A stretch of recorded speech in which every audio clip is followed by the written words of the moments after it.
Katıldığınız, zaman ayırdığınız için 26 Ekim tarihinde 2 gün öncesinde bir deklarasyonla yeni bir aşamaya geçildiği duyuruldu. Siz de yakından takip ediyorsunuz. Bu bağlamıyla ilk olarak sormak istediğim soru şu olacak. Yani herkesin de işaret ettiği, dikkat çektiği nokta norm dışı devlet olma özelliğinden vazgeçilmesi ve hukuki zeminin temel alınması gerektiği asli talepler arasında, en azından bu yolda sağlıklı bir şekilde ilerlenmesi açısından.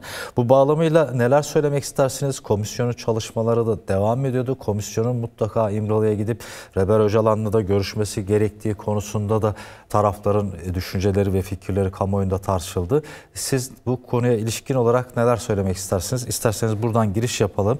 Daha sonra gözden geçirilmesi gereken yasalar, hukuki prosedür, siz daha iyi biliyorsunuz hem insan hakları savunucusu olarak hem de bir hukukçu olarak. Ben söz size vereyim. Buyurun. Evet, öncelikle 26 Ekim'deki basın toplantısında dile getirilen hususların hayata geçirildiğine dair bugünkü Türkiye basınında çeşitli haberler yer aldı. Dolayısıyla bu konuda hareketin ne kadar kararlı olduğu ve yaptığı açıklamaya bağlı olduğu da anlaşılmış oldu. Tabii ki Sayın Öcalan'ın kararlılığı tartışılmaz. Yine bu açıklamada dikkatimi çeken husus bu yeni bir aşama ve herkesin barış ve demokratik toplum sürecinin inşasında pozitif bir söyleme sahip olması ve Evet. sürekli odaklanmaları, negatif bir söylem yerine pozitif bir söylemi benimsemiş olmaları önemli. Partimizin eş başkanlarının dünkü basın toplantısında da aslında bu konu açık bir şekilde de ifade edildi. Halen siyasal iktidarın kontrolündeki Türkiye medyasının biraz daha fazla pozitif bir barış söylemine sahip olması gerekiyor. Çünkü bu süreci ilerletmekten başka bir seçeneğimiz olmadığını her defasında ifade ediyoruz. Şimdi gelelim bu aşamada meclis komisyonunun kurulması önemli bir siyasi gelişmeydi. 5 Ağustos'ta biliyorsunuz meclis komisyonu kuruldu. Grubu bulunan partilerden biri hariç bütün partiler orada temsil ediliyor. Yani Türkiye halkının %90'ından fazlasının temsiliyetini taşıyan bir mecliste siyasi zeminde faaliyet yürüten bir komisyon var. Bu önemli. Bu Türkiye tarihinde özellikle de Kürt sorununun çözümünde ilk defa karşılaşılan bir şey. Biliyorsunuz Aralık 2024'te Sayın Öcalan'ın siyasal partilere gönderdiği mesajda da meclisin önemine vurgu yapılmıştı. Evet. Böylece aslında meclisteki komisyonun çalışmaya başlaması önemliydi ama bir eksikle hala komisyon gidiyor. Yani komisyonun Sayın Öcalan'ın fikirlerini merak ediyor olması gerekir. Komisyonda bulunan milletvekillerinin bu süreci başlatan, ilerleten, aldığı kararları birebir hayata geçiren kişiyle görüşmeyi merak etmeleri gerekiyor. Ben gerçekten bir insan hakları savunucusu olarak bazen hayret ediyorum. Yani ana muhatabınız orada duruyor. Siz eğer onu meclise getirip görüşemiyorsanız sizden bir heyet pekala gidip görüşebilir, tartışabilir, konuşabilir, dinleyebilir, önerilerini alabilir, soru sorabilir. Bunun aslında yapılıyor olması gerekirdi. Bunun biraz böyle zamanlama sorunu gibi sunulmasını da ben biraz tuhaf karşılıyorum. Komisyon herkesi dinledi, devlet heyetini dinledi ki bu hafta bir kere daha dinleyecek, bakanları dinleyecek, devlet heyetinden isimleri dinlemeye devam edecek. Ama Sayın Öcalan dinlenmeden komisyonun bir rapor yazması çok büyük eksik kalacaktır. Komisyonun Çünkü oluşması için zaten öneride bulunan Reber Öcalan'dı. Yani komisyonun varlık nedenlerinin asli unsurlarından birisi Öcalan'ın bunu önermiş olması, konuşulmaması gerçekten çok absürt. Siz bekliyor musunuz bir görüşme gerçekleşeceğini? ben görüşme yapılacağını umuyorum ve bekliyorum. Çünkü öyle olması gerekiyor. 26 Ekim'deki gelişme, açıklama ve akabindeki gelişmeler Sayın Öcalan'ın hareket üzerindeki etkisini, aldığı kararların birebir hayata geçirildiğini göstermesi bakımından da önemlidir. O halde komisyonun da aslında baş aktör, Kürt tarafının baş aktörü olan, ana muhatabı olan Sayın Öcalan'la görüşmesi artık eşyanın tabiatıdır. Hani bunun çok daha fazla geciktirilmeden gerçekleştirilmesi gerektiği görüşündeyim. Bu oldukça önemlidir. Bunun olması gerekiyor. Tabi burada çeşitli bazı çevrelerin çeşitli bazı iç politikaya dair kaygıları olabilir ama bakın bir iki örnek vereceğim. Ya bunu biz ta Nisan ayında Sayın Adalet Bakanı ile yaptığımız görüşmede de ben ifade ettim. Ya biz hala rahmetli Mehmet Ali Birand'ın videosunu izliyoruz. Sayın Öcalan'la yıllar önce çektiği. Bakın geçenlerde de tutuklu olan gazeteci Fatih Altaylı'nın Sayın Öcalan'la 27 yıl önce çekilmiş videolarının birinci ve ikincisi yayınlandı. Yani bu insanlar merak ediyor Sayın Öcalan ne diyor? Evet. Ne ifade ediyor? Yıllar önce Türkiye'leşmeyi anlatan, Türkiye yurtseverliğini anlatan, Türklerle Kürtlerin barış içerisinde bir arada sorunlarını çözebileceğini anlatan bir hareket liderinin şimdi düşünceleri neler? İnsan bunu merak etmez mi? Sadece bunu dinlemek için bile oraya gidilmesi gerektiği kanaatindeyim ki çatışma çözümünde artık bu bir zorunluluk, yani oraya gidilmesinin ve Sayın Öcalan'ın dinlenmesinin bir zorunluluk olduğunu özellikle belirtmek isterim. Bu dinlemeler yapılıp görüşler alındıktan sonra Meclis Komisyonu kendi raporunu yazacak ve süreçle ilgili çerçeve bir yasa büyük ihtimalle önerecektir. Peki. Biz daha çok demokratik entegrasyon amacıyla bir çerçeve yasa önerisi yapacağını tahmin ediyoruz. Demokratik entegrasyonla birlikte de onun devamı niteliğinde olacağını düşündüğümüz çeşitli özgürlük alanlarına dokunulması gerekiyor. Yani önce barışı inşa edeceğiz, bir barış yasasıyla süreci ilerleteceğiz.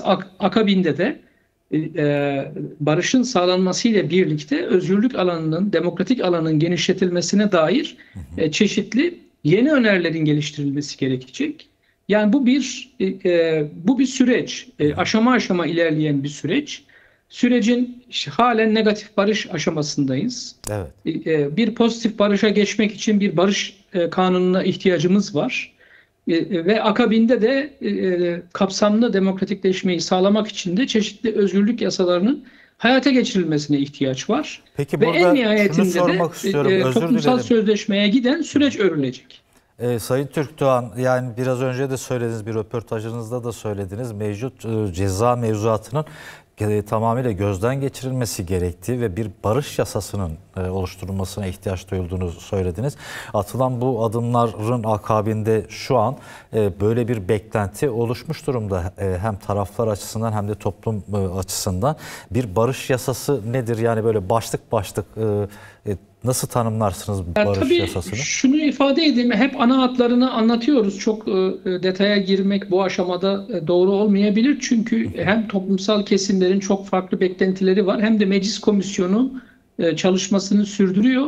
Bu konuda gelişebilecek çeşitli öneriler olabilir. Bir çerçeve oluştuğu zaman belki detayları daha net konuşuruz ama yani kendini feshetmiş ve silah bırakmış örgütlerle ilgili dünya modelleri var ama bu Türkiye örneğinde bu tek başına yeterli değil. Evet. Çünkü Türkiye'deki ceza mevzuatı devletin PKK ile yürüttüğü çatışma adına ne derseniz deyin bu eksenle oluşturulmuş bir ceza mevzuatı. Şimdi artık PKK yok. Kendini feshetti. Silah da bıraktı. Türkiye'den de çekildi. O halde bu ceza yasalarının tamamının gözden geçirilmesi gerekecek. Bu infaz rejiminin tamamen gözden geçirilmesi gerekecek.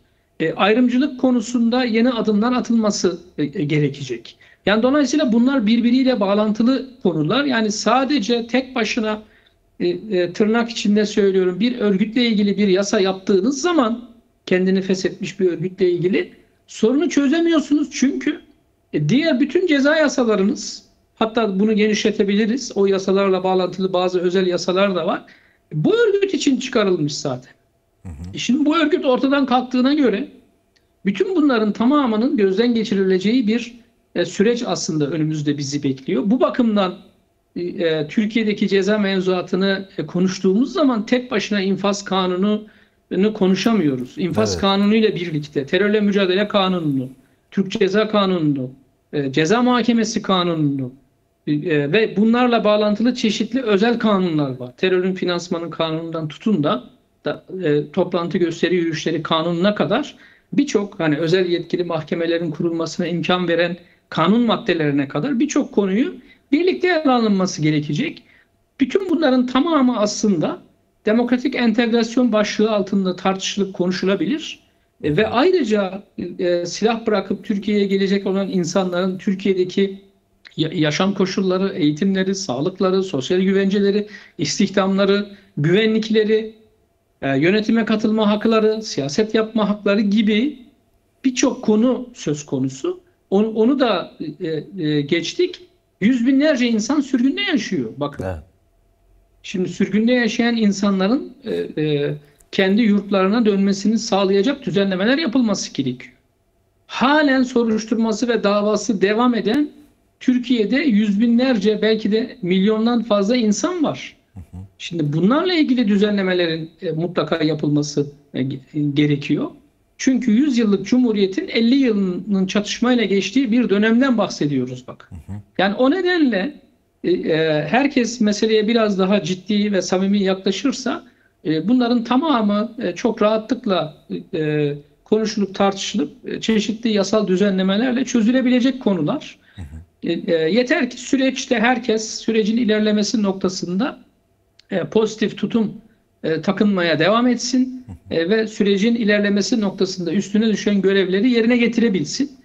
Çünkü bu aşamadan sonra gerçekten dünya örneklerinde de görüldüğü gibi, yani en son Kolombiya örneği vardır 2016, 300 küsür sayfa Türkçe'ye çevrildiğinde bir anlaşma metni var. Yani kırsal kalkınma konusu bile düzenlenmiştir örneğin.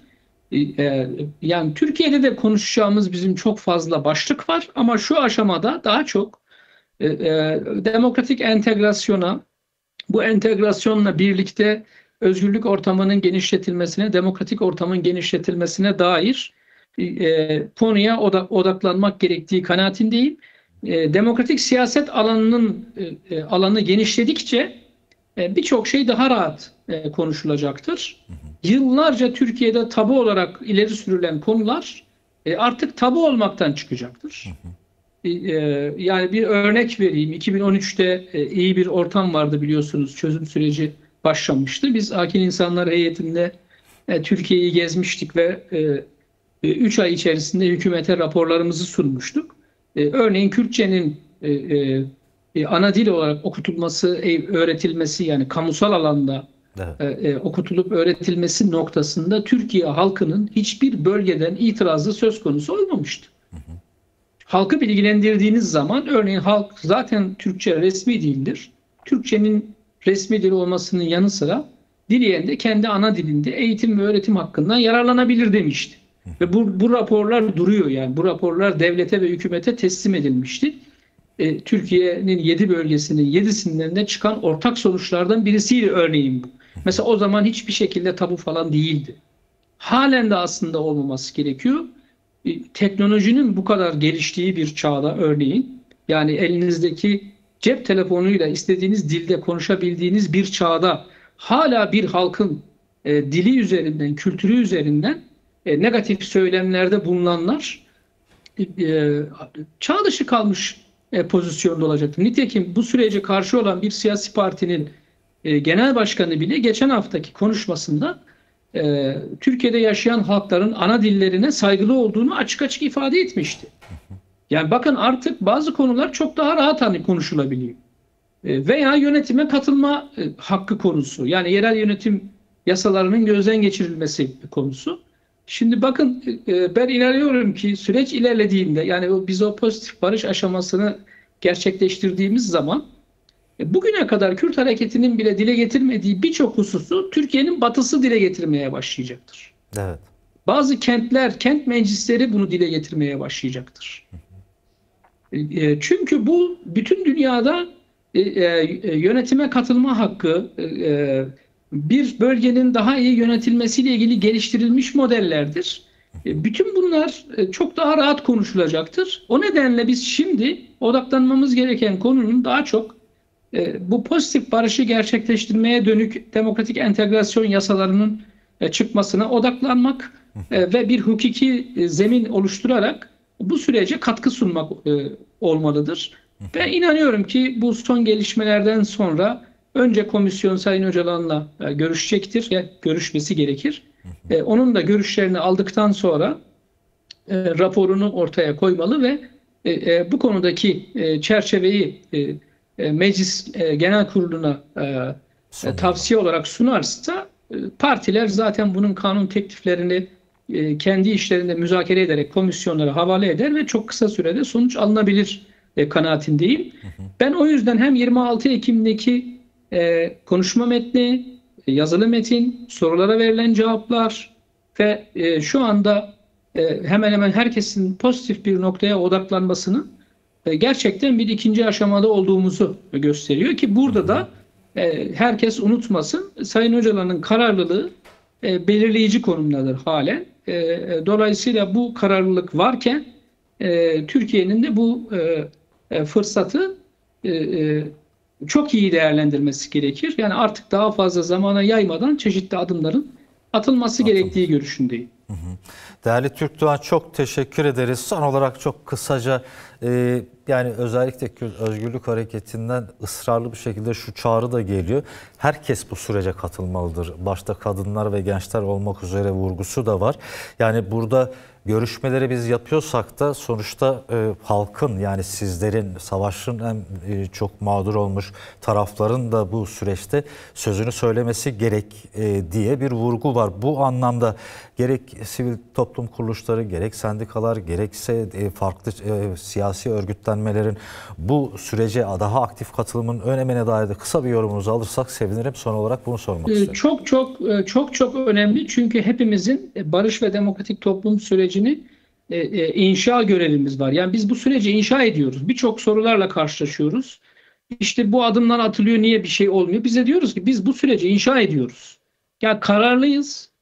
Barış geldiğinde göreceksiniz ki siyasal iktidar istese de istemese de çeşitli demokratik adımlar atmak zorunda kalacaktır. O halde barış inşasına bugüne kadar barış mücadelesi veren, emek mücadelesi veren, özgürlük mücadelesi veren, bu noktada mücadele etmiş emek meslek örgütlerinin, baroların, hak hukuk örgütlerinin, kitle örgütlerinin, hatta sermaye örgütleri dahil yani.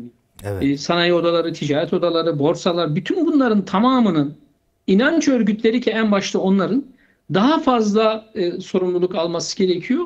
Bugün bir haberde okudum. Yanılmıyorsam Ahmet Barosu süreçle ilgili bir komisyon kurduğunu ifade etmiş. İnsan hakları alanını bildiğim için insan hakları örgütleri zaten bu konuda daha aktif bir tutum içerisindeler. Ama ben gerçekten emek meslek örgütlerinin de, inanç örgütlerinin de, demokrasi mücadelesi veren sol sosyalist partilerinde bu sürece daha aktif katılması gerekiyor. 11 Temmuz'da Süleymaniye'ye gittiğimizde birçok çevreyi davet etmiştik. Çeşitli gerekçelerle gelemeyenler olmuştu. Ben kişi olarak çok hayrete düşmüştüm. Evet. Çünkü ömrümüzde çok nadir tanık olacağımız anlardan birini yaşadık. Yani barış mücadelesi veren insanların barışın inşasında bazı anlara tanıklık etmesinden daha güzel bir şey olamaz. Yani gerçekten ben bu sürecin her anının çok kıymetli olduğunu düşünüyorum. O nedenle küçük büyük demeden, kitlesel olup olmadığına bakmadan bu konuda söz söyleme, kendisinde söz söyleme yetkisi bulan herkesin daha aktif bir şekilde katılmasının çok faydalı olacağını düşünüyorum. Bunu hatırlattığınız için önemli. Biz de her fırsatta bunu vurguluyoruz. Göreceksiniz, hepimiz göreceğiz ki ne kadar çok toplumsal kesimler bu sürece katkı sunarsa barış o kadar yakın olacaktır. Türkiye'nin koşullarını biliyoruz. Yani şu andaki antidemokratik uygulamaları, otoriter uygulamaları, yargı baskısını, iktidarın çeşitli keyfi uygulamalarını, ama işte barışı inşa etmek kolay değildir. Bütün bunlara rağmen bakın barış inşasında bir mücadele yürütüyoruz. Dolayısıyla bu süreç aynı zamanda barış ve demokrasi mücadele sürecidir. Böyle görürsek ve mücadelemizi kesintisiz sürdürürsek hepimiz daha iyi günler göreceğiz diyebilirim.